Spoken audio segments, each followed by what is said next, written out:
Italy's declared a state of emergency after a lethal landslide on the southern island of Ischia off the coast of Naples.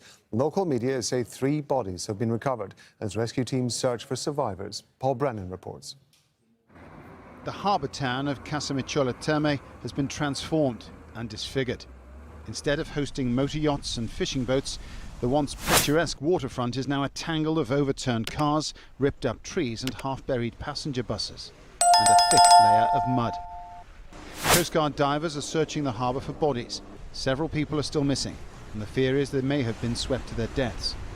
Residents try to pick their way through the wreckage and the silt, and grief is rapidly turning to anger. It is the fault of our old politicians who did not do preventative work on the mountains. They cut down the trees, and this is the result. It had happened before in 2010, when a 15-year-old girl died. This time, it was a catastrophe. Other residents blame a combination of nature and negligence. Torrential rain in the steep hills above the town delivered a deluge of surface water. And then the hillside itself gave way, sending boulders, trees, mud and debris barreling down the slopes, smashing anything in its path. We were at home and woke up. My husband woke up and went outside, and there was a waterfall of water and mud coming down. I called my brother. We went down the street to get to the car park, but we couldn't because it was already flooded with mud.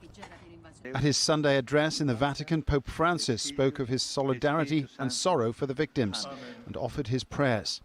And the Italian government has declared a state of emergency for Ischia, a decision which means ministers can start to release around $2 million in relief funds. The island has experienced earthquakes, volcanic eruptions and severe weather before. An earthquake in 2017 left 2 people dead. The final total from this tragedy is likely to be higher. Paul Brennan, Aljazeera.